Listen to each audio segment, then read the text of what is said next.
Jersey number 7 কিন্তু এই জায়গায় পাপিয়া ছিলেন। আপনারা যারা সোশ্যাল মিডিয়া দেখেন প্রত্যেকটা নেতৃবৃন্দ বিশেষ করে আওয়ামী লীগের আজকে এই পাপিয়া জাতি পরিহিত খেলোয়াড় গাবতলী দলে রাখতে পারেন না, নাটোর কিন্তু যোগান বাড়িয়েছেন 13 নম্বর জাতি পরিহিত খেলোয়াড়ের উদ্দেশ্যে আরো এক বল লম্বা ক্লিয়ারেন্স।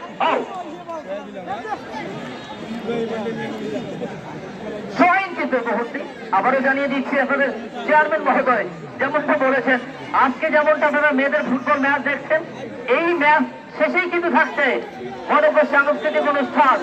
সুযোগ তৈরি করেছেন দলীয় গোলরক্ষক কিন্তু এই জায়গায় নাটোর দলের সোনিয়া রয়েছেন দলীয় গোলরক্ষক।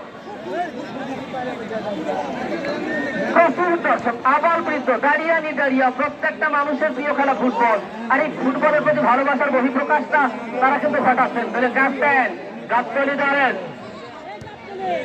উইং চেঞ্জ করে বেরিয়েছেন ম্যাচ রেফারি জনাব আলমগীর হোসেন, একদিকে মতিউর রহমান, অপরদিকে জনাব সাগর।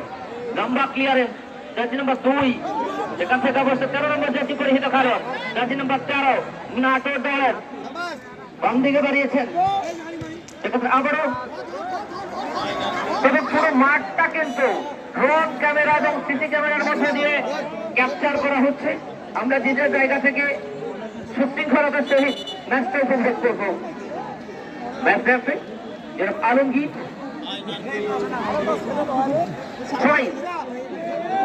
নাম্বার 6 এই জায়গায় বাম দিকে আপনার নাটক এখনো নাটক